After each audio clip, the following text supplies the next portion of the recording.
धीरे वक्त बीतते बीतते 5 साल हो गए। 5 साल के बाद 2023 आया, यही साल, और मार्च में छत्तीसगढ़ की पुलिस ने ऑपरेशन मुस्कान नाम से एक अभियान छेड़ा, एक कैंपेन कि गुमशुदा लड़कियों को ढूंढते हैं। और इत्तेफाक से इस कैंपेन के तहत सलमा सुल्ताना की 5 साल पुरानी यह फाइल कोरबा डिस्ट्रिक्ट के एसएसपी और एसपी के हाथ में लगी। और अब उन्होंने जब ये फाइल पढ़ी और डिटेल पढ़ी तो उन्होंने कहा कि चलो अब इस केस को फिर से इन्वेस्टिगेट करते हैं। अब दोबारा तफ्तीश शुरू हुई। सबसे पहले सलमा सुल्तान के तमाम रिश्तेदारों से पूछताछ हुई, पड़ोसियों से पूछताछ हुई, फिर उसके परिचित दोस्तों से पूछताछ हुई। इस दौरान में पता चला कि सलमा सुल्ताना का एक दोस्त हुआ करता था जो एक जिम का ओनर भी था और वो जिम इंस्ट्रक्टर भी था। मधुर साहू उसका नाम था। तो मधुर साहू के साथ भी उसकी दोस्ती थी। लेकिन इन तमाम पूछताछ और इन्वेस्टिगेशन के बाद चूंकि 5 साल हो गए, पुलिस को कोई कामयाबी नहीं मिली, ना ही सलमा सुल्तान की कोई खबर मिली। उसके जितनी भी दोस्त हैं जो कोरबा या छत्तीसगढ़ से बाहर, एमपी, राजस्थान, दिल्ली, उन सबको भी टटोल लिया गया, पूछ लिया गया। बट हैरानी की बात यह थी कि पिछले 5 सालों में किसी भी शहर में कहीं भी कोई भी ऐसा चश्मदीद नहीं मिला जो ये बताए कि उसने सलमा सुल्ताना को देखा है। तो जब ये आया कि किसी ने भी देखने का दावा नहीं किया तो पुलिस को लगा मामला गड़बड़ है। इसका मतलब है कि हो सकता है सलमा सुल्ताना इस दुनिया में ही ना हो।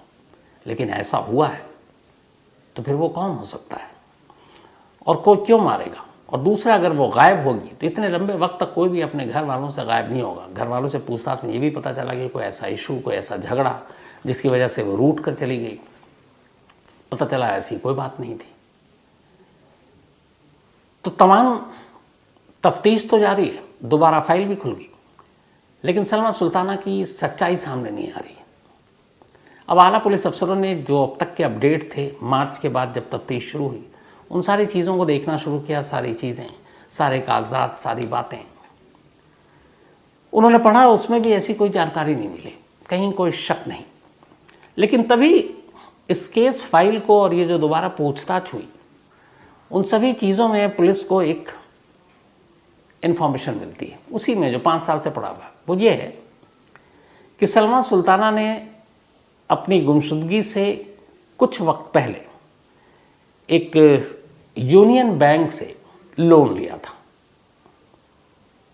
अब इसमें पुलिस को लगा कि लोन लिया होगा, इसमें क्या खबर, तो लोन लिया था। उसके बाद वो गायब हो गई। जो आला पुलिस अफसर थे उन्होंने कहा कि यार ये लोन लिया, उसके बाद फिर क्या हुआ, क्योंकि वो गायब है। तो एक टीम को भेजा गया बैंक, यूनियन बैंक, कि जाओ और जाकर पता करो कि यूनियन बैंक में ये लोन, इसकी क्या है स्टेटस। जब पुलिस की टीम पहुंची और बैंक मैनेजर से बातचीत की तो पता चला कि उसका एक हर महीने का एक ईएमआई फिक्स था। और हैरत की बात यह थी कि अक्टूबर 2018 में सलमा सुल्ताना गायब हुई, लेकिन जिस महीने ये बात अभी की है, मई जून की, मतलब 2-3 महीने पहले, बैंक मैनेजर ने कहा कि एक भी ऐसा महीना नहीं बीता जब उसका ईएमआई वक्त पर न आया हो। यानी 5 साल से एक लड़की गायब है और उसने एक लोन ले रखा है और उस लोन की ईएमआई हर महीने पाबंदी से जो डेट है उस डेट पर पहुंच रही है। अब यहाँ पुलिस के कान खड़े हुए कि ये कैसे हो सकता है। पुलिस वाले ने आकर रिपोर्ट दी कि सर एक बैंक में लोन था और वो लोन अब भी चालू है और बाकायदा ईएमआई भरा जा रहा है। अब पुलिस ने पता किया कि घर वाले तो नहीं भर रहे हैं। पता चला घर वालों को तो इस लोन के बारे में मालूम ही नहीं था। फिर पुलिस की टीम दोबारा बैंक पहुंची और पता किया कि जो लोन भरा जा रहा है ये किस अकाउंट से आ रहा है, पैसे हर महीने कौन डाल रहा है। तो अब की बार जब ये वहाँ पहुंची पुलिस तो पता चला कि ये जो सलमा सुल्ताना का लोन है ये गंगा श्री जिम का नाम है, जिम है जिसका नाम है गंगा श्री जिम।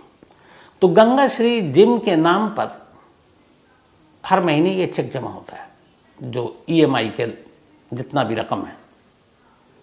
अब पुलिस को लगा कि 5 साल से एक लड़की गायब और रिश्तेदारों के अलावा मतलब हटकर एक जिम की तरफ से ईएमआई भरा जा रहा, तो इसके पीछे कनेक्शन क्या है। अब पुलिस की टीम जिम पहुंची, पता किया कि भैया जिम का ओनर कौन है। उन्होंने कहा अभी है नहीं, तो उन्होंने कहा पुलिस स्टेशन भेज देना उसको, कुछ मुंडा। अब अगले दिन भी वो बंदा नहीं पहुंचा। अब पुलिस को हुआ डाउट कि अभी तक यहीं था, अब कहाँ है। अब पुलिस उसके पीछे लगी, उसका नाम था मधुर साहू, लेकिन वो हाथ ही ना आए। अब वो भाग गया।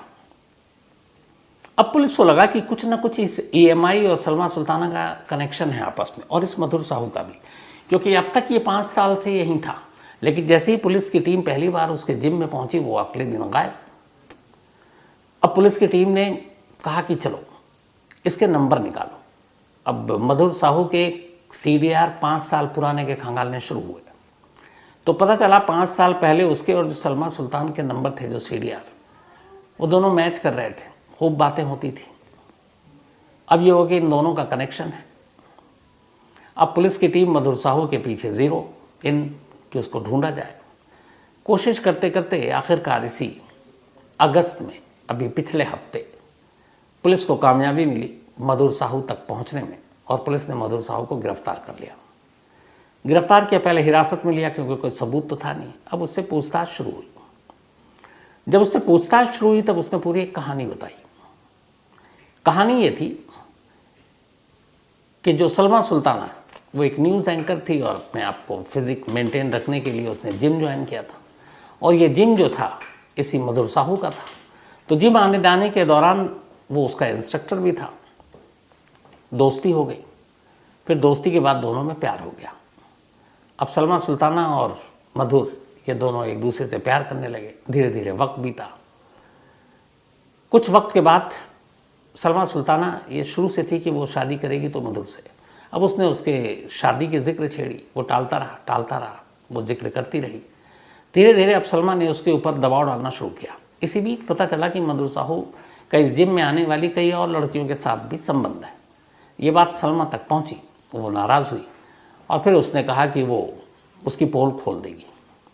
और इसी के बाद 21 अक्टूबर 2018 मधुर साहू अपने 2 दोस्तों के साथ, जिनमें से एक का नाम कौशल और दूसरे का नाम अतुल, सलमा चूँकि घर में अकेली रहती थी, वहाँ पहुँचे और उसका गला दबा दिया। गला दबाकर उसे मार डाला। कत्ल करने के बाद कार में लाश रखी सलमा की, और लाश को रखने के बाद उसी कोरबा ज़िले में एक कोहड़िया पुल है, उस कोहड़िया पुल के करीब एक भवानी मंदिर है, और उस मंदिर के पास सड़क किनारे उन्होंने रात के अंधेरे में गड्ढा खोदा और उस गड्ढे में सलमा सुल्तान की लाश दबा दी, और ये दबाने के बाद चले आए। अब चूँकि उसका घर से वैसे भी बहुत कम वास्ता था सलमा का, और कई बार वो कोरबा से बाहर भी गई थी, तो घर वालों को लगा कि शायद वो कहीं गई है रिपोर्टिंग के लिए या कुछ और घर में पिता थे, फादर। तो 2-3 महीने जब वो नहीं आई तो उन्हें बहुत कुछ अजीब लगा नहीं, लेकिन हाँ, जब 20 जनवरी को फादर की डेथ हुई और तब भी नहीं आई, तब उन्हें डाउट हुआ, और उसके बाद उन्होंने फिर जनवरी 2019 में पुलिस में रिपोर्ट लिखाई। लेकिन पुलिस ने अपना वही लापरवाही भरा रवैया दिखाया और केस की जाँच की नहीं थी। तो अब मधुर साहू की गिरफ्तारी के बाद उसने जब ये कहानी बताई तो पुलिस की टीम मौके पर पहुंची। अब यहीं से एक नई कहानी शुरू हो गई। अब मौके पर पहुंची तो जहाँ जहाँ उसने बताया कई गड्ढे खोद डाले पुलिस ने, बाकायदा JVC मशीन मंगाई, उससे भी गड्ढे खोदे गए, कोई फ़ायदा नहीं। कई बार वो बताते हमने यहाँ थे, हमने दफनाया, यहाँ दफनाया, और पुलिस बेचारे मजदूरों को लेकर, गाड़ियों को लेकर, और वो गड्ढे ही खोदने का काम करती रही। अब यहाँ ये भी था 5 साल पुराना मामला, लाश ना मिले तो फिर क्या प्रूफ है कि सलमा सुल्ताना इस दुनिया में नहीं है और यही इन तीनों के कातिल है। तो पुलिस के लिए ज़रूरी था कि सलमा सुल्ताना की पहले तो जो बची खुची लाश है उसका DNA के ज़रिए साबित करें कि सलमा सुल्ताना ही है जिसका कत्ल मधुर ने किया है। तो कई जगह पे कई दिनों तक पुलिस से मशक्क़त करवा डाली मधुर ने, बड़े बड़े गड्ढे खोदे गए, कोई सुराग नहीं। अब जाकर उसने एक सच बताया। उसने बताया कि जिस जगह उसने लाश दफनाई थी वो सड़क का एक किनारा था, और उस वक्त सिंगल लेन सड़क थी वो।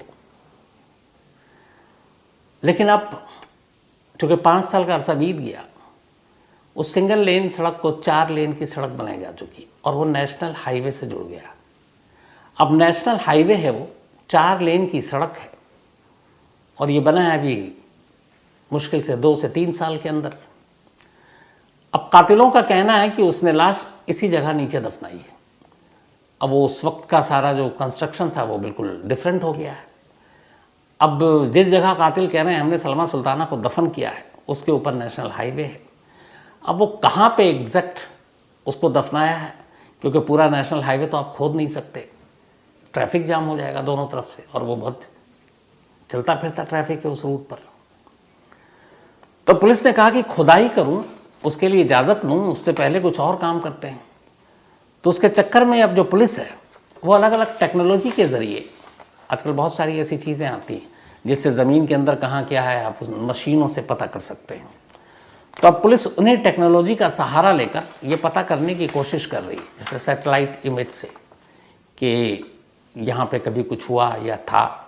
स्क्रीनिंग एक मशीन आती है उसके थ्रू कि हाँ यहाँ पर अंदर में कुछ है कि नहीं। थर्मल इमेजिंग उसके ज़रिए, ये सब भूगर्भ जो विशेषज्ञ हैं और ये सारी चीज़ें हैं। ग्राउंड पेनेट्रेशन इसके ज़रिए कि इसके अंदर क्या है, इसमें बहुत सारे एक्सपर्ट इन सब चीज़ों का सहारा लेते हैं। तब इन्हीं टेक्नोलॉजी का सहारा लेकर पुलिस अलग अलग डिपार्टमेंट से ये सारी इक्विपमेंट्स मंगा रही है, क्योंकि मामला ये आ गया कि नेशनल हाईवे, अब नेशनल हाईवे में भी एक पर्टिकुलर जगह हो कि इसके नीचे है तो वहाँ तक तो चलो एक गड्ढा खोद दो, लेकिन आप पूरा नेशनल हाईवे तो खोद नहीं सकते हैं क्योंकि दोनों तरफ का ट्रैफिक रुक जाएगा। तो पहले इन मशीनों के ज़रिए पुलिस ढूंढने की कोशिश कर रही है कि जिस जगह ये लोग बता रहे हैं उस जगह ज़मीन के अंदर सचमुच कुछ ऐसी चीज़ है कि नहीं, वो इमेज आ जाएगी सामने।